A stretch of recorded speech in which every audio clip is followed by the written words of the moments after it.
And Ranking Member Burr, and I really appreciate this committee and all of your testimony. Madam Chair, I'd like to request unanimous consent to submit into the record a letter from the Biosimilars Forum expressing support for the Biosimilar User Fee Agreement and urging additional action to address the impact of the pandemic on approvals of low-cost biosimilar products like biosimilar insulin. Without objection. Thank you. I think we all agree that these FDA user fee agreements are critical for supporting the FDA's work. And I want to just note that I've worked with Senator Cassidy to move forward legislation to streamline the process for bringing biosimilar products to the market. I want to thank Senator Hassan for her questions about how that streamlined process and bringing biosimilars, bringing generic drugs to market helps to contribute to our goals of lowering costs for Americans, which is very much on the mind of my constituents. Mr. Guff, I want to ask you about something specific to the therapeutic equivalence ratings. So according to the FDA, complex generic products, they're so called because they have complex active ingredients, routes of administration, drug-device combinations, or formulations. So in short, these drugs are more difficult for generic manufacturers to develop. Examples might include inhalers, right, or topical ointments.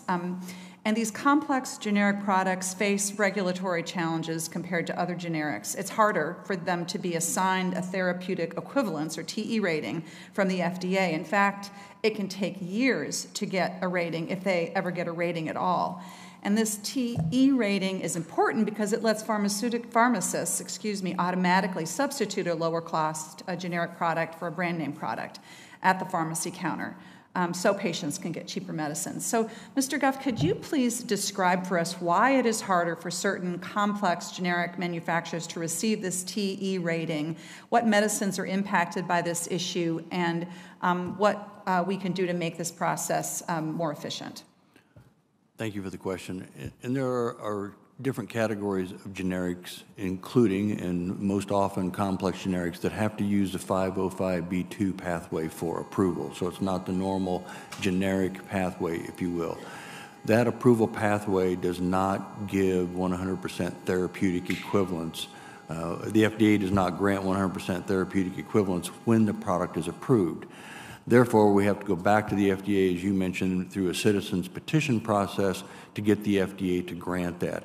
That can take years for that to happen, and to your point, if it's not granted, it's not therapeutically equivalent, and therefore the pharmacist cannot automatically substitute it. So that's an area that we hope to work with Congress on, with this committee on, to get that changed and get the citizens' petitions moving in a more quick process. And is the solution to that to get those citizens' petitions moving more quickly? Is that what you see? Well, there's also some other rule regulation processes that the FDA can put in place for that as well. Thank you. So I'm working with Senator Cassidy on legislation that would require the FDA to provide a TE rating at the request of an applicant on a much quicker timetable. And I look forward to working with the chair and ranking member as we move forward with these user agreements. Ms. Richardson, I have a question for you. I appreciate how your written testimony highlights that these user fee agreements are important for streamlining the review of medical products, but the FDA's role is not just about bringing products to market faster.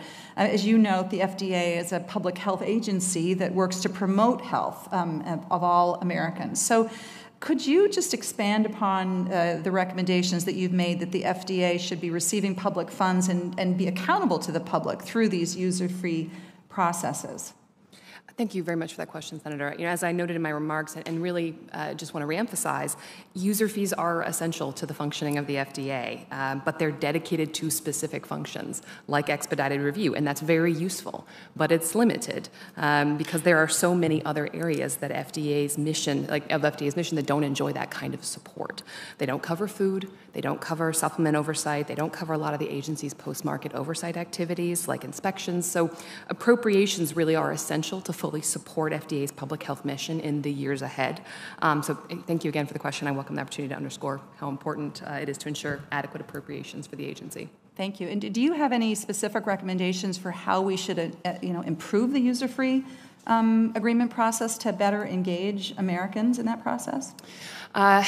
So that's not an area that Pew works on, although I do know there have been Suggestions about increasing transparency, right? I know that there were some issues with posting of meeting minutes, things like that. So I'm sure that there are some solutions that FDA would be more than happy to consider, but I don't have any more specific recommendations. Thank you very much. Thank you, Madam Chair. Thank you. Senator Marshall.